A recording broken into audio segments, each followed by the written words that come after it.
Hail to you, Scion. How might we serve you?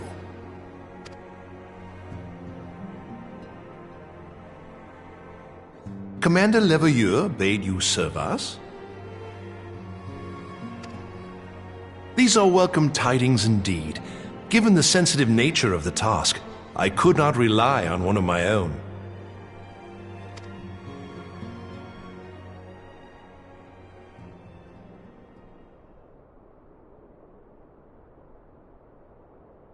That which I'm about to tell you, I tell you in the strictest confidence.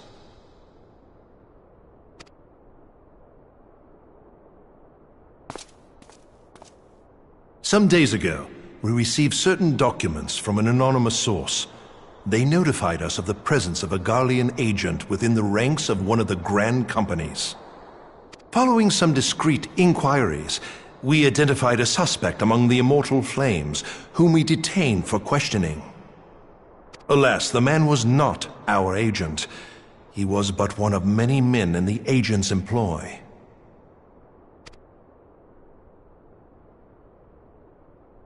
We pressed the traitor for a name, but he had none to give. He claims never to have met his master, whom he knows only as the Ivy. He was, however, certain that this Ivy had coiled itself around every part of the Immortal Flames. It would seem our quarry joined the company some time ago, and gradually recruited others to his cause. These conspirators are the vines by which he learns our secrets, all without exposing himself.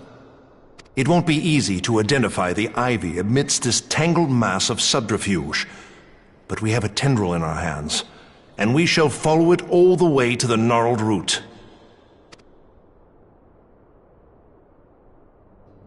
Now, much as I would prefer to proceed with due discretion, circumstances demand that this matter be settled post-haste. Garlermald's War of Succession nears its end, and it is feared that the Empire will soon resume its march on Eorzea. When it does, we can ill afford to have traitors in our midst. The Ivy must be rooted out now. We must begin by apprising General Roban of our findings. I would ask that you accompany me to the Hall of Flames, and remain on hand to see that things go smoothly. Assuming the Ivy's tendrils are as widespread as we believe, he will be aware that an investigation is underway, and if that is the case, he may well move against us.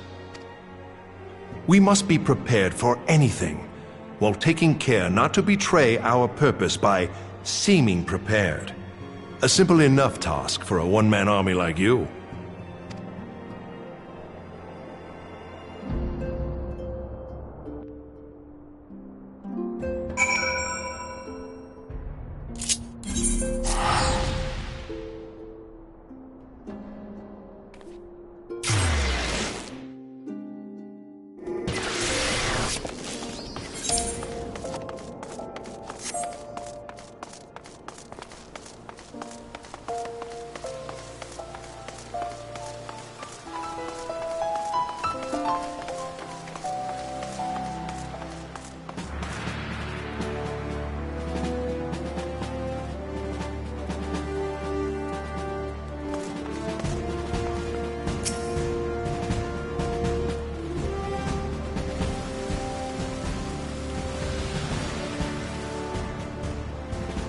Well, well.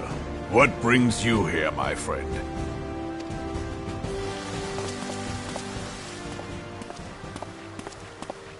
He is here at my behest. Greetings, Roban. It has been a while. Hilbert, you old scoundrel. When they told me you'd be visiting, I scarce believed my ears.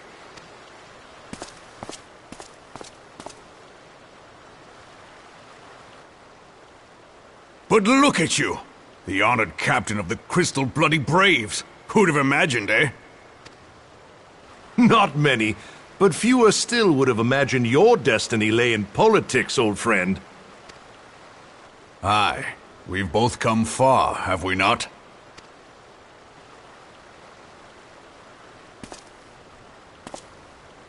Lest you wonder, Hilbert and I go back a long way. We've been friends and rivals since we were lads. The last time we saw each other, Alamigo had just fallen, so you can guess how many summers it's been. And in all that time, not a word from the fool. Ah, well, my dealings tended toward the modest and mundane, unlike some I could mention. As I hear it, no sooner did you reach Thanalan than the brass blades clapped you in irons and dragged you off to die on the blood sands.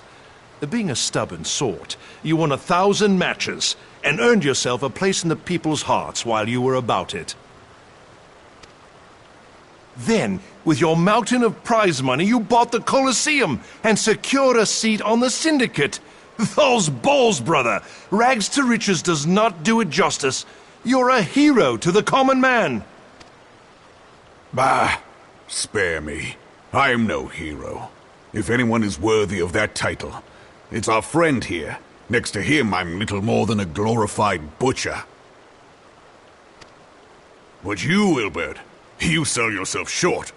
By all accounts, you are an adventurer of some standing. I like to think that I did my part for the greater good. But if you're no hero, then I'm no adventurer, not in this company. Anyway.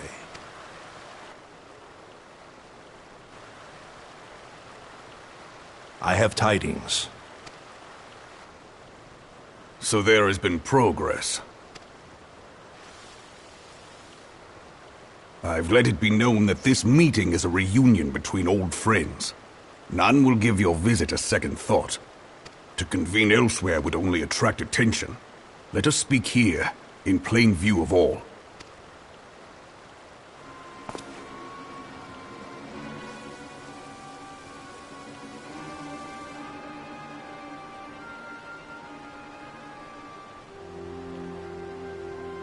So it is we who have been compromised. Teleji Adeleji's machinations have shaken Ul'dah to her foundations. In such uncertain times, a man's loyalty may be bought for a fistful of gil. But if this snake has truly been in our midst for as long as you say, we must needs consider a far graver possibility. Conspiracy. Could it be that the monetarists have been in league with the Empire from the first? Very well. I will have my most trusted men investigate the matter. Continue your inquiries in the meantime.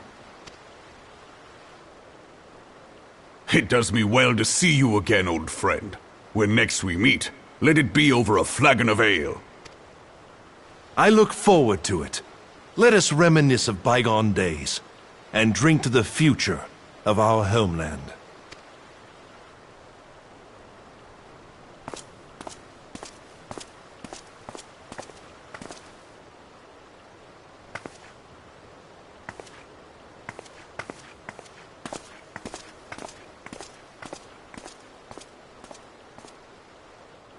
Flame General. You wear the mantle well, old friend. I must work hard if I'm to keep up. Well, it would seem your services were not required after all. I dare say we have Roban's prudence to thank for that. Still, I was glad of your presence. My thanks, Scion.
Have faith, my friend. You need only state your case with confidence and clarity.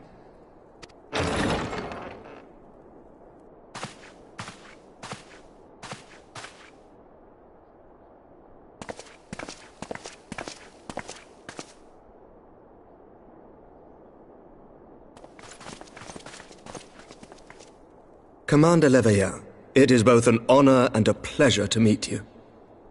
I am Emmerich, Lord Commander of the Temple Knights.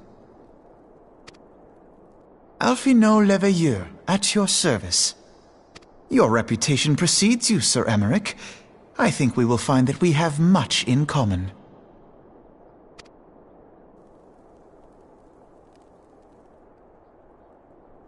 Speaking of reputations, yours towers over us all.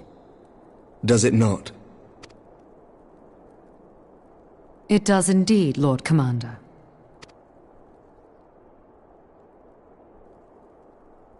I am not too proud to admit that I have followed your activities with an interest bordering on fascination. Full glad was I to learn that you would be joining us. Now then, shall we begin?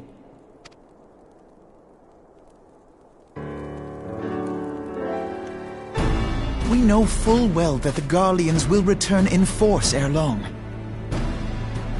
What is more, we have yet to achieve a lasting victory over the primal menace. The beast tribes continue to summon their gods, and each incarnation is stronger than the last. Ishgard is not immune to these threats. I must reiterate that it would behoove your nation to rejoin the Eorzean Alliance.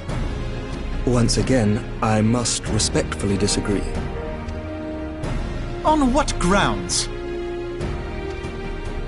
Despite their presence in Kurthus, the Ixal do not concern us. Their territorial claims pertain to Gridanian lands, and it is the people of Gridania whom they harry.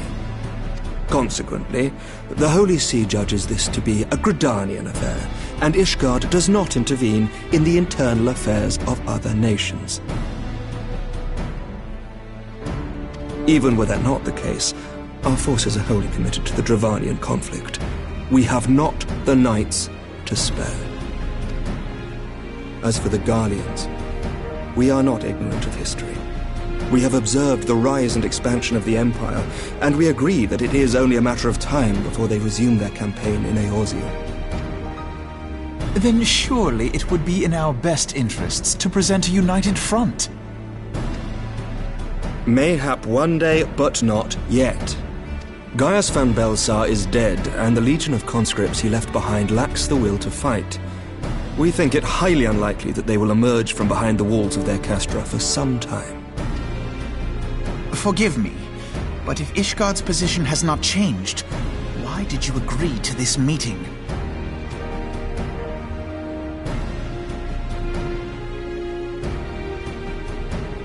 It was not only as a representative of Ishgard that I came here.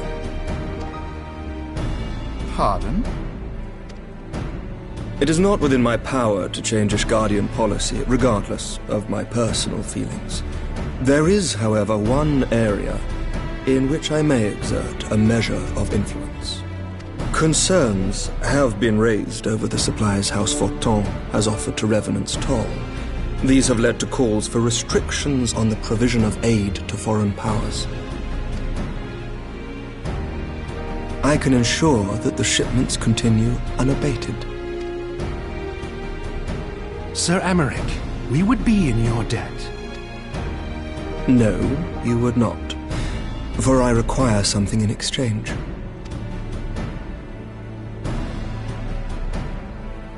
Of late, there has been a flurry of Dravanian activity, the purpose of which was not immediately clear.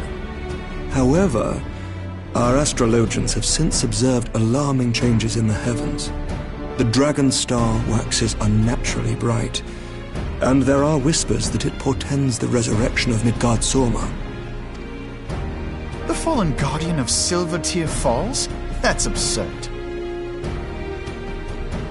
Full many times have I gazed upon the dragon's corpse still wound around the Agrius, and wondered how different our world might be if it yet lived to plague the skies.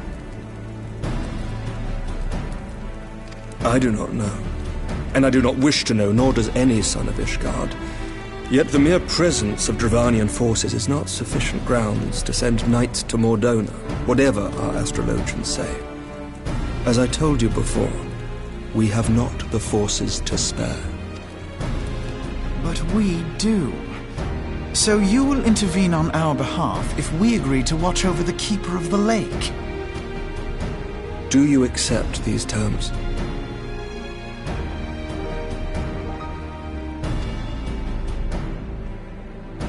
I do. I will see that you are kept abreast of any developments. I regret that we could not come to a similar agreement on other matters, but I understand that you are not at liberty to make such decisions. Nevertheless, I hope that what we have accomplished here today will serve to demonstrate to your countrymen that we can work together towards a common goal. Mayhap one day we shall look back on this moment as the first step towards a united Eorzea. Mayhap we shall, Commander.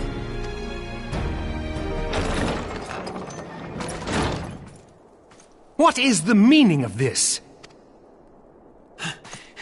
The caravan, my lord. It's been attacked. It was Iceheart, my lord. What? By the Fury! All our precautions were for naught?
The tales do not do you justice, warrior of light.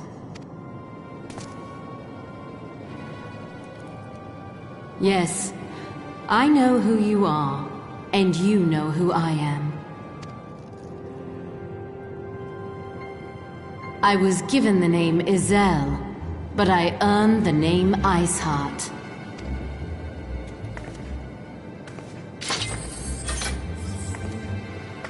This endless cycle of hatred, of bloodshed, of sorrow. You would see it continue, O noble warrior of light. I would not. I will not. I will bring an end to this war between dragon and man, no matter the cost. In time, you will come to understand that what we do for the greater good. For Eorzea, for Hydaelyn.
Change has come to the Garlean Empire, and we must discuss the implications.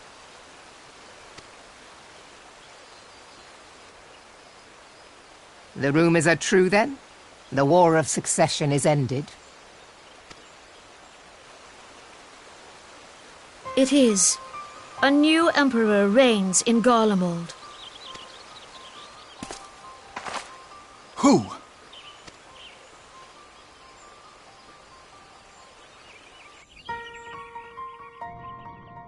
The birth and all too rapid expansion of the Garlean Empire is commonly attributed to the strategic brilliance of Solus Zosgalvis, yet he did not rule alone. Several members of the royal household also distinguished themselves during his reign. Nevertheless, it was the eldest son who stood to inherit the throne, until his most untimely passing.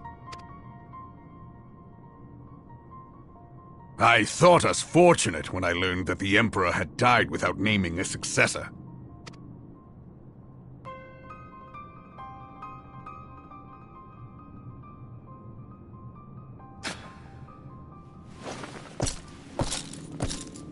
Would that the Garlean Empire had died with him.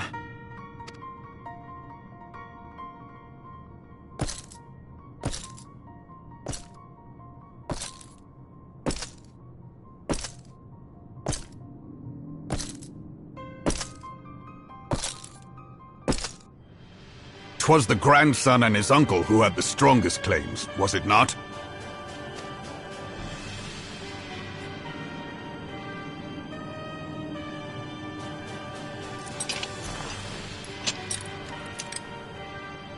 Indeed, yet claims count for little without the power to assert them. High Legatus Varus Ye Galvus is a respected military leader. Not so his uncle.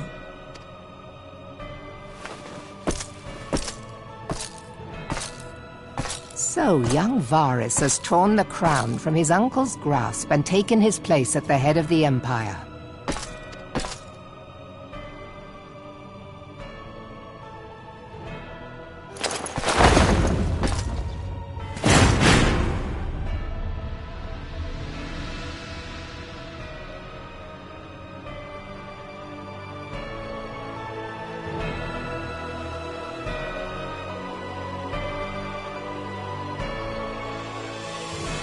Given the troubled nature of his succession, the new emperor will require time to seal his grip on power. Yet have no doubt but that he shall, for there are none left with strength enough to oppose him. Since the success of Operation Archon, the remnants of the 14th Legion and the forces occupying Alamigo have done naught but fortify their positions. But you can be sure they'll be ready to march on us again, if their Emperor gives the word. When, not if. They say this Varus was so set upon Eorzean annexation that he spoke out against the Meteor Project. Plainly, the new emperor's intentions are of great concern to us all.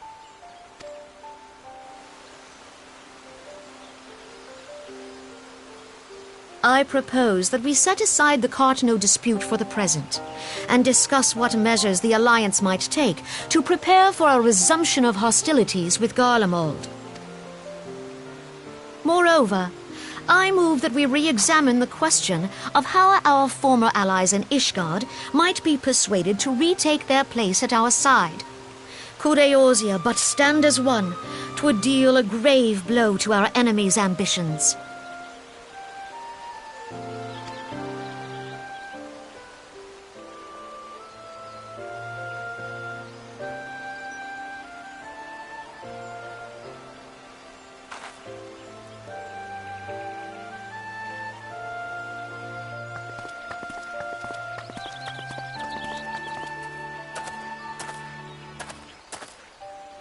Well, I suppose we should be grateful that they have finally acknowledged the inevitability of Imperial attack. Who knows? They may even do something about it. If only the leaders of Ishgard would follow their example and stop hiding behind their gates, praying for the coming storm to pass them by. But that is a discussion for another time. At present, I am more concerned by the fact that the Alliance's mooted preparations will be made known to the Garleans many moons before their coming. So long as the ivy eludes our grasp, no secret is safe.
Minfilia, am I right?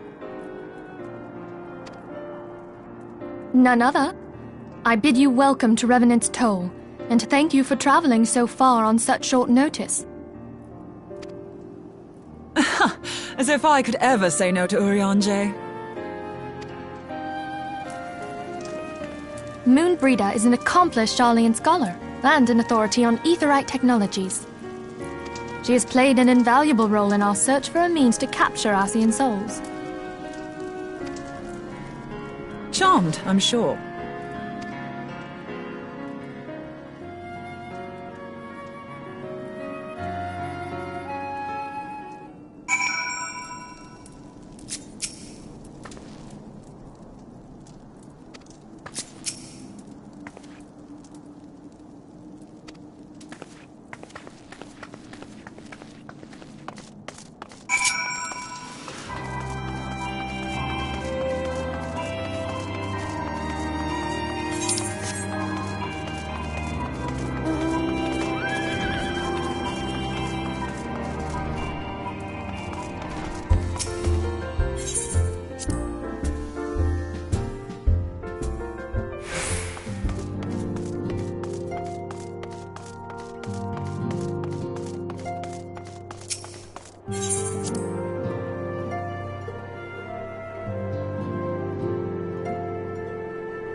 It's been ages! Oh, longer, sister! A joyous reunion indeed. Well, of course it is. Moon and I are like twin sisters. Save in appearance and aptitude.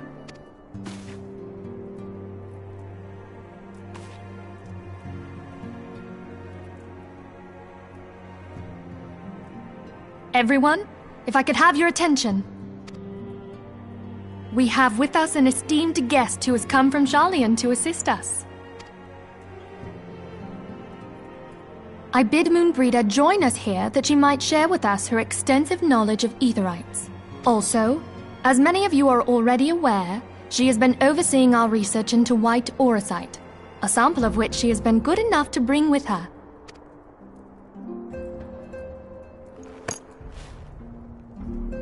Well, I had to come, didn't I? You'd have to be bloody daft to turn your nose up at a chance like this. Where better to conduct my final tests than a land so steeped in ether you can taste it? 'Tis plain the passage of the years hath done little to dampen thy youthful spirits,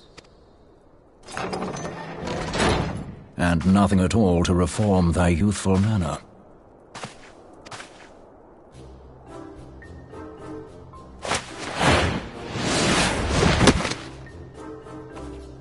Urianger, where in the hells have you been hiding?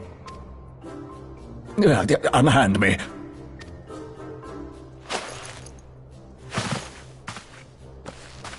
I come all this way, and that's what you have to say to me. I much preferred when you were pleading with me to drop everything and hurry to your side. What was it you said? None save thee can satisfy this need. Go on.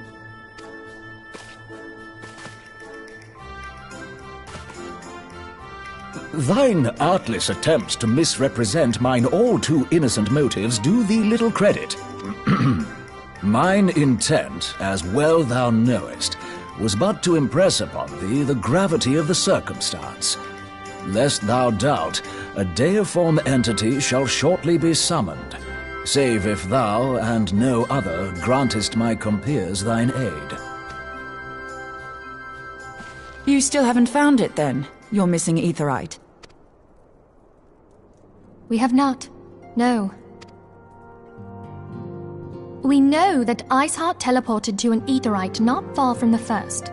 Yet even after careful analysis, we could not locate the second beacon. We now suspect that the heretics destroyed the second aetherite to impede our pursuit. Our allies continue to scour Snowcloak for Iceheart's sanctuary, but we have no guarantee that they will find it. Yet it must be found, for even now Iceheart prepares to call upon Saint Shiva.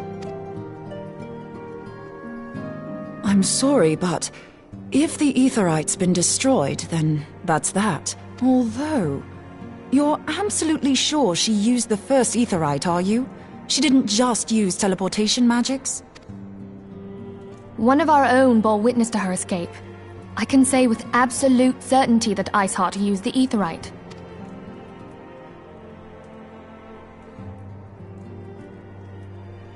In that case, there might be a way, so long as the ethereal current is still flowing. Truly? How? We use the current to recreate the beacon. As you know, aetherites are a bit like lighthouses. We use them to reconstitute our physical forms when crossing the ethereal sea. Without them, we'd lose all sense of direction and our essence would dissipate. However, we don't rely solely on these beacons. There are currents of ether which flow between them, currents which help guide us to our destination. Now, these currents will gradually dwindle away to nothing if an aetherite is destroyed.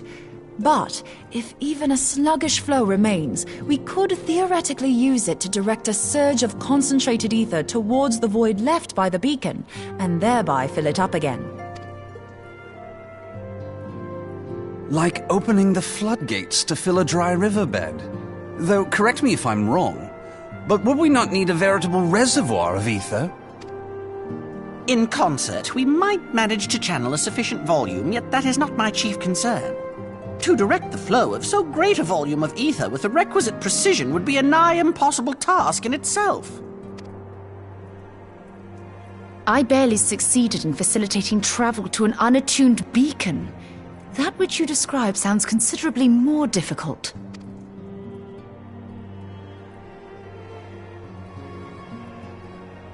And dangerous. Every person who has attempted to teleport in this fashion has died in the process. They, however, did not have white aura sight at their disposal. I can use it to channel all the ether you can give me into the aetherite. However, white aura sight cannot retain ether for an extended period of time, so we would need to infuse it immediately beforehand. Just so you know, I'd confidently give this plan better than even odds of success. And if the worst comes to worst, your people won't suffer. Though it risked the lives of our best and brightest, we have not the time to seek other options. If the ethereal current still flows, we shall carry out Moonbreeder's plan. That's the spirit. Let's roll the dice.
You should never have come here, warrior of light.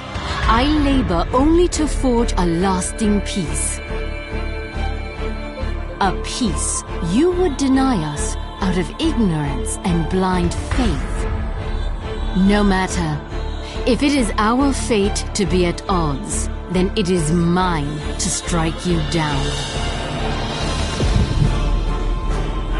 We whom gods and men have forsaken shall be the instruments of our own deliverance. Partake of my flesh. Fill this vessel with your light. Walk amongst your brothers and sisters once more. Oh, Saint Shiva, still the hatred within our hearts and bless us with eternal grace.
Fool.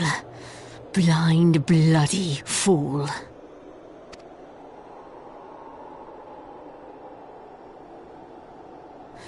You, of all people, should understand the suffering war begets.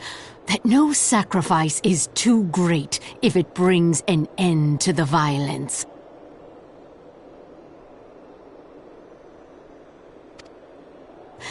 Mine is the righteous cause.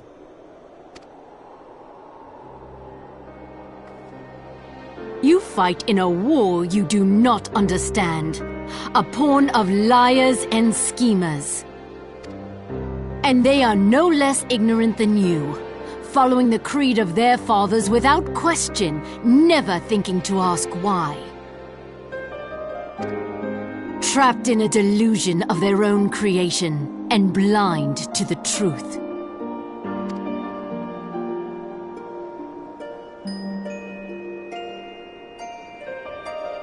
Warrior of light, redemption is not beyond us. We who walk before may lead those who walk after. Seek the keeper of the lake.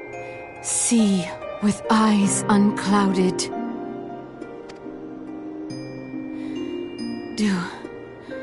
Do not squander Mother's gift.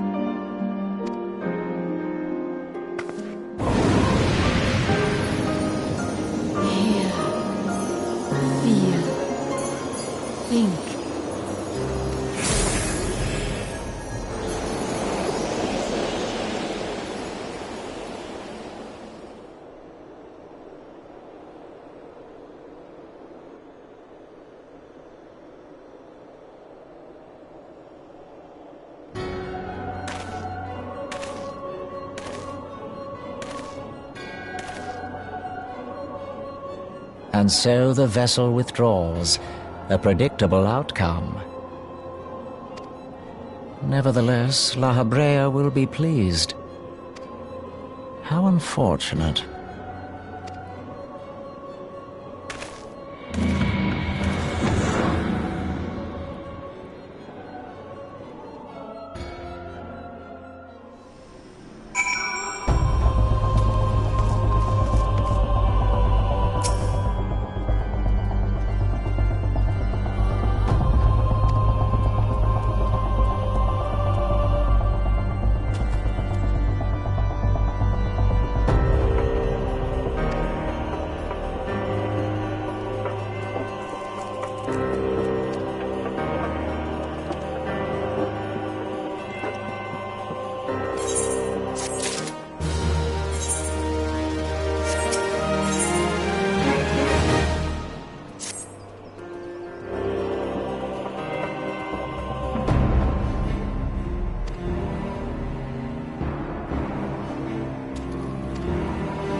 On behalf of the Holy See of Ishgard, allow me to express my deepest thanks. Never before have we been required to contend with a primal. Indeed, there were fears in some quarters that our knights might not be equal to the task. From what we have now learned of these beings, I can say with certainty that we would have lost a great many men had the Scions not intervened.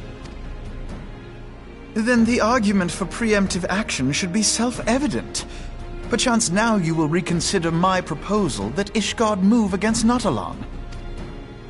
Ere we first met, a similar proposal was tabled, but the Holy See decreed that we were to observe, and that military action should be taken only in self-defense. All things considered, it was not an unreasonable decision. Since the calamity, 2 vigils have fallen to the Horde, while Garuda has never shown any inclination to storm the gates of judgment.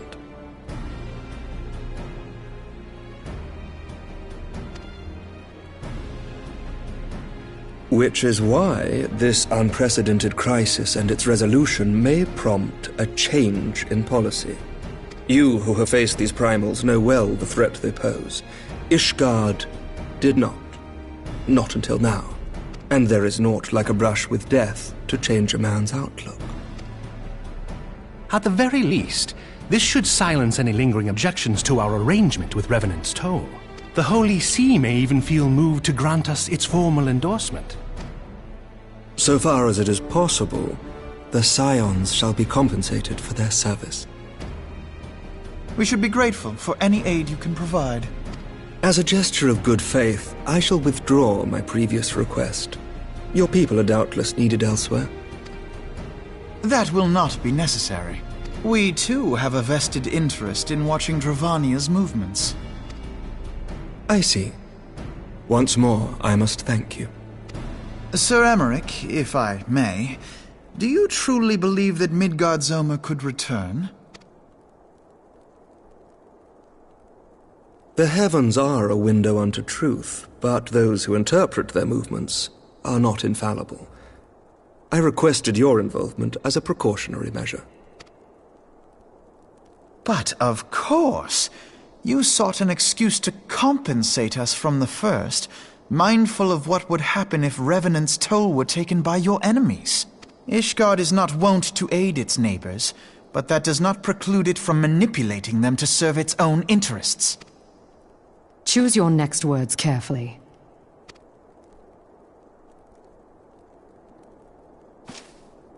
Do you know what sort of man becomes Lord Commander of the Temple Knights? One who comes from good stock. I did not. Yet here I am. Now, why do you suppose that is? Because I swiftly learnt to tell the difference between words, deeds, and beliefs. You are correct, Master Leveilleur. Ishgard desires to see Revenant's toll flourish, as it would present a troublesome obstacle to our enemies from the south. We are so glad to be of use to you. As we are to you. Ours is a mutually beneficial arrangement, lest we forget, one born of necessity. The dragons grow more restless by the day, and the heretics harry us nigh without cease.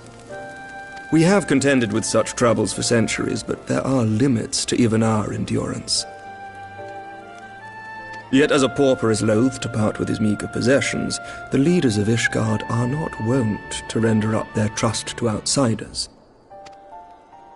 But with perseverance on our part, they may yet be made to see the light. Nevertheless, one must take care when walking the road less traveled. Wise words, Sir Emmerich. I shall make a point to remember them.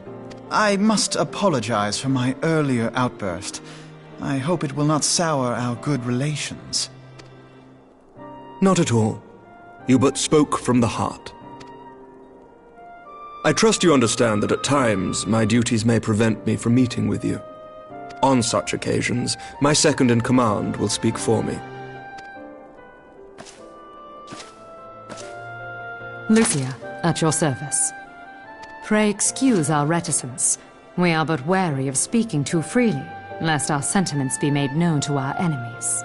Know that the Lord Commander and I are of one mind. For the sake of Ishgard, and of Eorzea at large, I pray our peoples can put aside their differences. Those who dwell in the past risk losing sight of their future. Should aught befall one of our shipments, pray inform Lucia immediately. You may also relay to her any words you might have for me alone. Not being of Ishgardian birth, she owes no allegiance to any noble house, making her as near to incorruptible as one can find in my homeland. Suffice it to say, I trust her completely, and so may you. Which reminds me, Lord Orchefort, if you would be so kind? Certainly.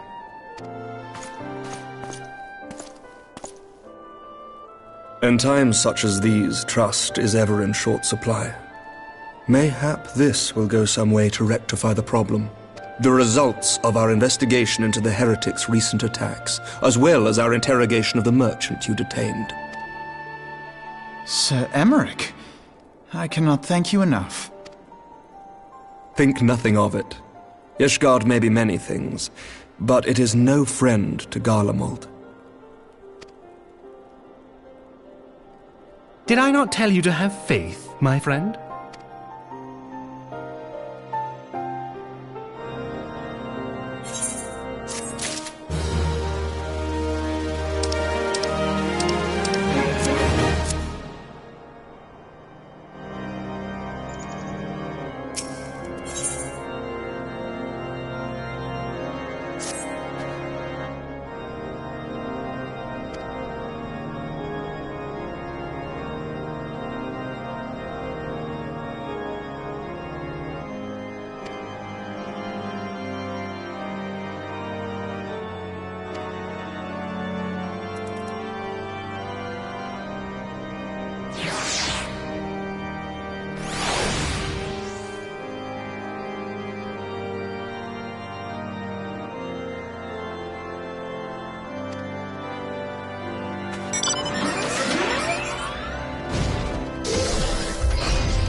Words cannot well express how glad I am to see you return to us hale and whole.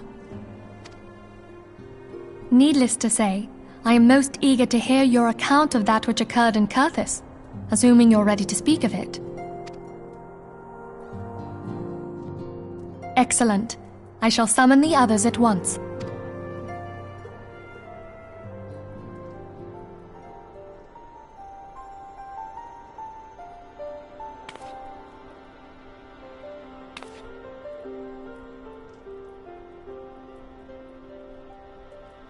Iceheart used her own body as a vessel for a primal soul?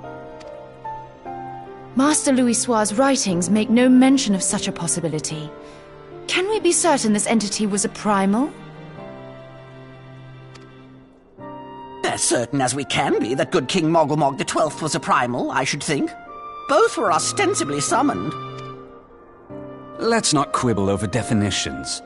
Of more concern is the implication that Iceheart retained her will, even after she was possessed. We are talking about a mortal, wielding the power of a primal. It can't possibly be that easy, can it? There must be some sort of sacrifice required. Or maybe she's just special? What qualities this woman possesseth, I know not, but full sure am I that she was groomed for this role. Few are privy to the secrets of summoning, and but a single party standeth to profit from their dissemination. Well, I wouldn't presume to comment on how the lass came to know about summoning, but I will say that what she summoned was a primal. The readings were the same, or near as, damn it. Strange as it all sounds, it's really no different from what you've faced before. Then mayhap it is time that we re-examined our previous encounters. Oh, pack your things, Ida. We're going back to Gridania. Yes, sir. About Iceheart's final words to you. Hear, feel, think. Hydaelyn speaks to her as well. If Iceheart is blessed with the power of the Echo, she will doubtless have used it to further her goals. Or could it be that it was a revelation granted her by the Echo which first set her on this path? She did say that the Ishgardians were blind to the truth. Do you think she has knowledge of the origins of the Ishgardian-Dravanian War? It would do much to explain her unwavering conviction. Did not the Lady Iceheart implore thee to seek the Keeper of the Lake? And did she not imply that in so doing thou wouldst come to see with eyes unclouded? Midgard-Zoma was a king amongst kings who reigned for centuries on end. But he is dead and his wisdom lost to the ages. Unless the Ishgardians' fears are well-founded. It would seem we have yet another reason to stand watch over the Keeper of the Lake.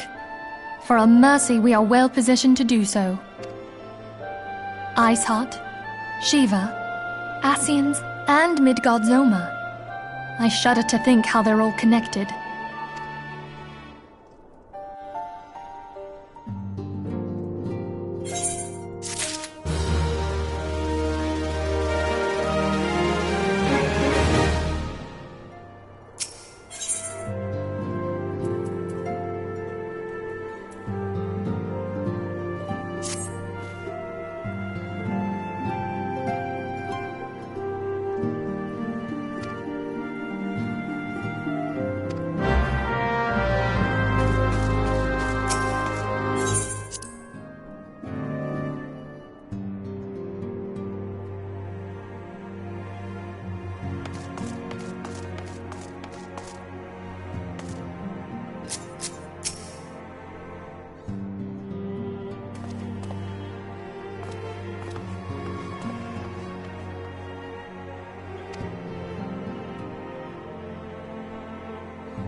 I've heard.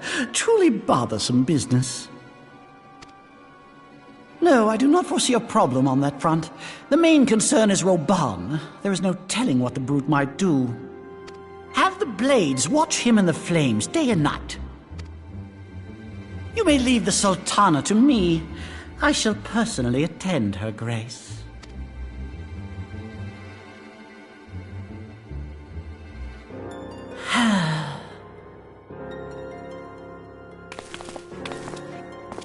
Sever one of the East Aldenard trade routes. That ought to keep Lolorito occupied for a while.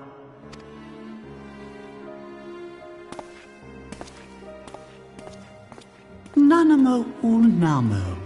For my sake, pray be a good little Sultana to the last.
Welcome back, my friend.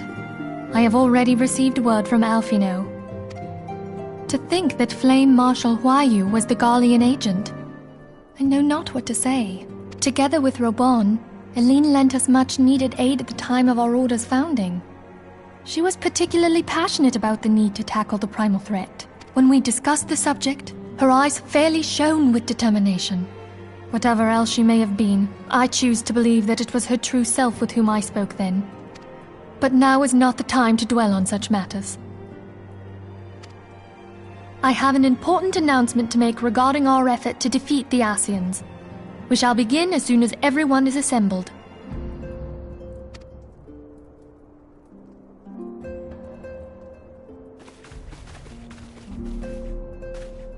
My thanks for coming, friends. Moonbreeder, the floor is yours. By now, I'm sure you're all familiar with White Auracite, the miraculous material that'll allow us to capture Scion souls. Back at Snowcloak, we verified its ability to absorb vast amounts of ether. Alas, it leaves something to be desired in the area of stability. The stone can only store ether for a short while before expelling its contents. In addition to Auracite's inherent limitations, we must needs be wary of our enemy's strength. Our foe draweth upon an infinite wellspring of power. Even should we succeed in entrapping him, the stone will not long contain his wrath.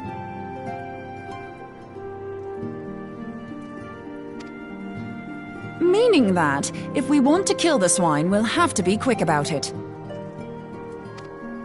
'Tis our belief that an Scion soul may be permanently undone, if smitten by a sufficiently concentrated burst of pure ether. The only trouble is, we can't say for sure how concentrated the burst needs to be. Without knowing how much ether an Scion soul is composed of, we're basically guessing. Our sole clue lieth in thy struggle with La Hebrea. During that encounter, Heidelin bid you forge what she called a Blade of Light, a weapon which took the form of a luminous stream of energy. Based on your description, we believe the blade with which you vanquished your foe was composed of ether. Admittedly, your victory proved ephemeral, as La Hebrea was able to use a crystal of darkness to flee into the space that lies between our world and the void. The fact remains, however, that Heidelin placed the means to destroy the Ascians in your hands. Be that as it may, it would be unwise to assume that she will do the same when we next encounter such a foe. Quite so, my lady. We must needs find the means to forge our own blade of ether, one to equal that which Heidelin did benevolently bestow upon her champion. That is all well and good, but it seems to me that producing such a blade will require a prodigious quantity of ether. Whence will it come, pray tell? What if we had 2 pieces of white orosite? One to trap the Ascian, and the other to store the ether for the blade. Oh, nice try. But it's as I said, the stone won't hold ether for any length of time. We'd still need to collect the stuff there and then, sorry to say. And therein lies the rub. Finding a way to create the blade whenever and wherever we choose. 'Twould seem more research is in order. I'm going to linger a while, perform a few more tests on the orosite. And I could do with some help. Urianger, why don't you lend me a hand? Mine apologies, but I am required at the Waking Sands. Lady Minfilia hath given me sole charge of the premises. 'Twould be unseemly to leave them unattended. Sole charge, you say? So you're basically alone there, then? Well, that settles it. I'll just have to come to you.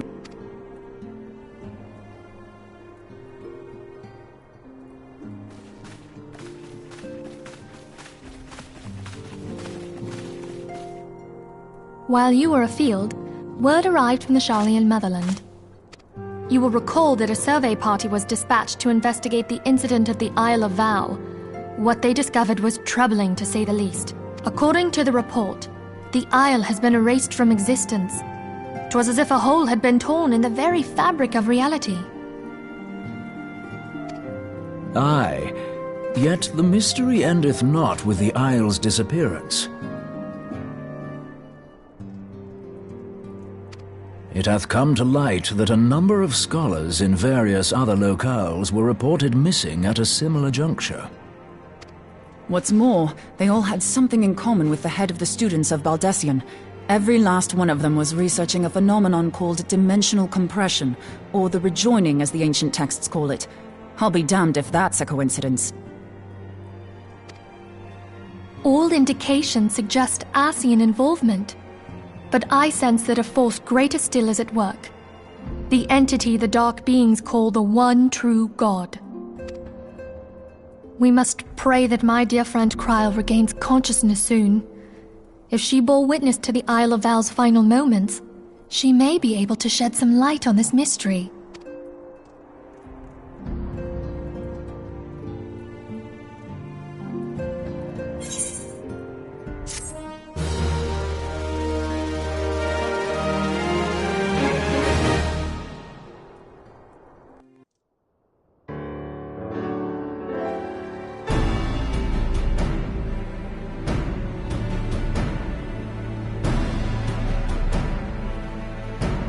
Following the calamity, the forces of the 14th Imperial Legion entrenched themselves in strategic locations across Eorzea. So swiftly did they accomplish this, it was suspected that they had received help. To think that it came from Huayu, my right hand. There is more. We have reason to believe that Huayu didn't deal exclusively with the 14th. She also answered to a higher authority in Garlermald. But this higher authority could not have been the Emperor, By consenting to the Meteor Project, Solus Zos Galvus showed himself to be more concerned about preventing the spread of primal influence than claiming Eorzea for the Empire. He would happily have seen the lot reduced to ash. We believe a number of high-ranking figures within the royal household were against the decision, but that they knew better than to oppose the Emperor openly. Of course, this didn't prevent them from making clandestine provisions, in which Huayu played a part.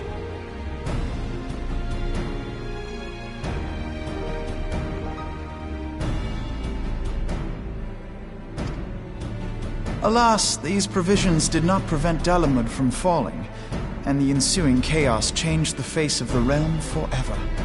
Yet Eorzea survived. To all intents and purposes, the Meteor Project had failed, and the Empire was left to rue its lack of a decisive means to eliminate the primals. Until, that is, it stumbled upon the Ultima weapon. Even before the accursed thing was dug up, it seemed to me the 14th had the might to overwhelm our weakened armies. Yet they chose to hide behind their walls. Why? The Black Wolf was wary of making the denizens of Eorzea desperate, lest more primals emerge to bleed the land. The discovery of the Ultima weapon, however, emboldened him to resume his war of conquest in earnest. But there was one in Garlermald who believed that Van Belsar's actions were premature. One who stood higher in the Imperial Army's chain of command.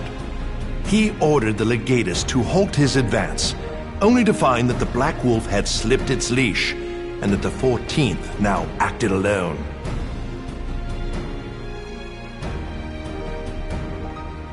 In a bid to bring Van Belsar to heel, he used the agent he had planted in Ul'dah prior to the Calamity to undermine the Legion's efforts.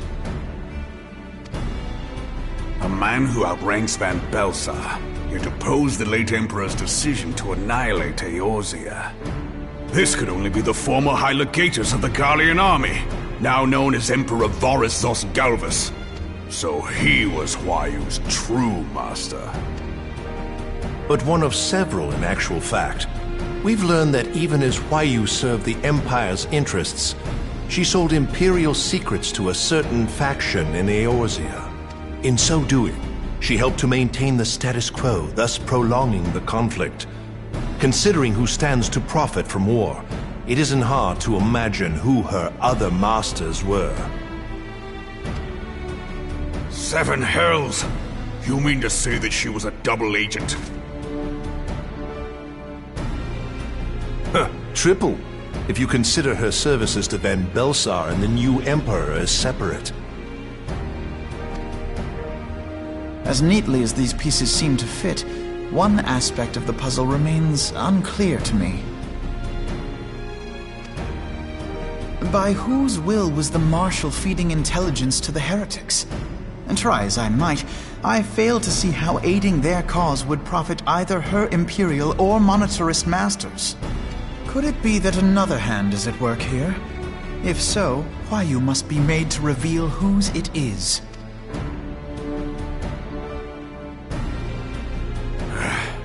Not only have I lost a trusted friend, now I must interrogate her as a stranger. Not a pleasant task, I grant you, but a necessary one. Unless we weed out the ivy, root, stalk, and stem, it will simply grow back.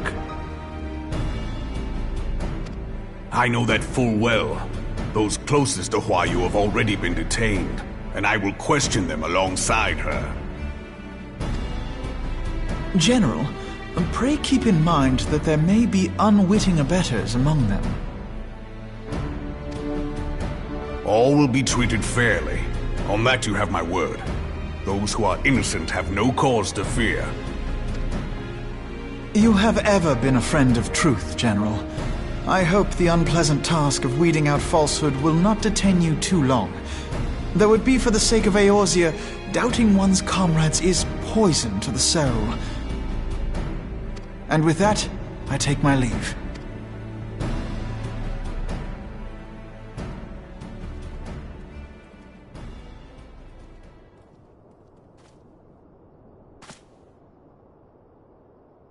All these years, I've been made to dance to their tune. How could you, Wayu? How could you side with them?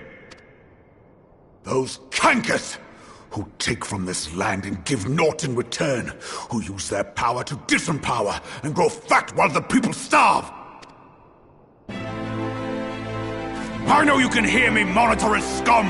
Your crimes will not go unpunished! Say I will purge this land of your sickness before the eyes of the 12, I swear it!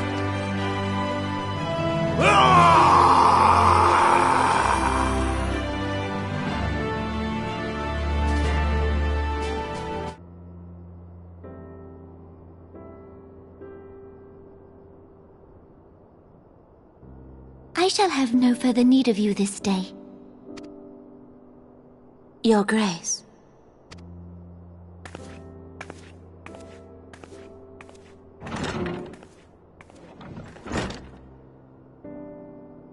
I fear that not even mine own chambers shall remain private for long. Has the situation grown so grim?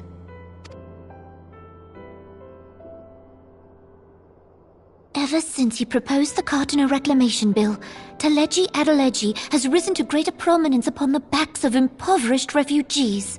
The Monetarists were ever united in their pursuit of profit, but the man's actions have torn a rift in their ranks. They snap at each other as rabid dogs. Yet now is not the time to be bickering among ourselves. If this bickering is a threat to law and order, might you not have grounds to dissolve the Syndicate? Would that the solution were so simple, Admiral. Alas, my moving to dissolve the Syndicate is certain to spark outrage among the influential merchant class, whom the Cabal represents. This would serve to exacerbate the current unrest, and peace would slip still further away. Be they rich or poor, natives or refugees, all who reside in Ul'dah have a right to pursue happiness. It is the duty of a ruler to protect this right. If I am to perform my duty, I must needs tread warily. It would not do to make enemies heedlessly.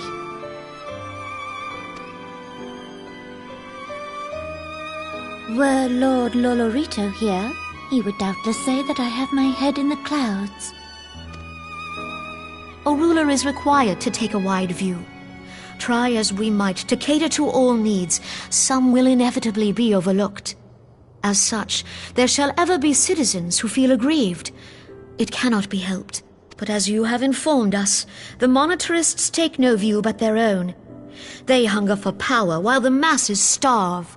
In the absence of a common cause, it seems beyond any one individual to make Ul'dah whole. And the presence of a Garlean agent within the Immortal Flames only makes matters worse.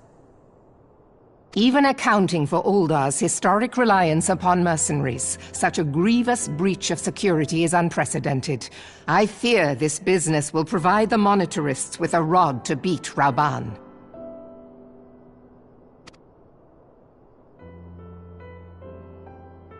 Eorzea can ill afford for the Immortal Flames to be dampened now. Ere long, the Garleans will turn their ravenous gaze toward our lands once more. If we are to resist their might, our nations must stand together. Yet for this to happen, our nations must be whole. Cannot be done to improve the situation in Ul'dah. The true wealth of Ul'dah lies in the health, happiness, and hopes of her citizens. Alas, the citizens shall never know these things, so long as their lives are ruled by the ambitions of the few. The Monetarists claim to represent the best interests of the people, but in sooth they desire only to manipulate them for their own selfish ends. For the government to serve the people, it must be formed of the people. For Ul'dah to move forward, it is not only the Syndicate that must be dissolved.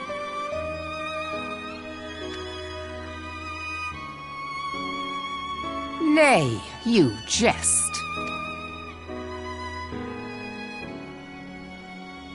My friends, It was for no other reason than to make known to you mine intent that I requested your presence here.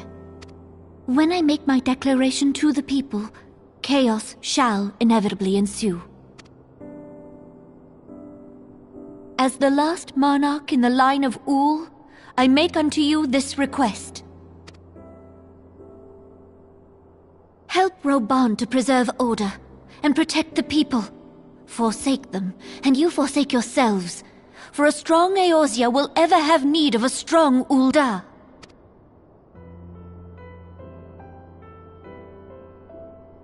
Your Grace, are you certain of this? There is no other way. When the time is ripe, the nation shall become a true republic. Both royalists and monetarists shall cease to be. Ul'dah will no longer belong to kings or queens or merchant princes, but to her people.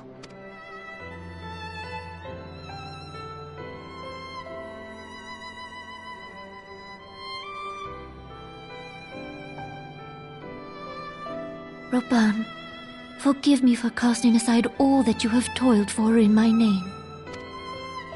Beyond this gesture, I am powerless to help my subjects.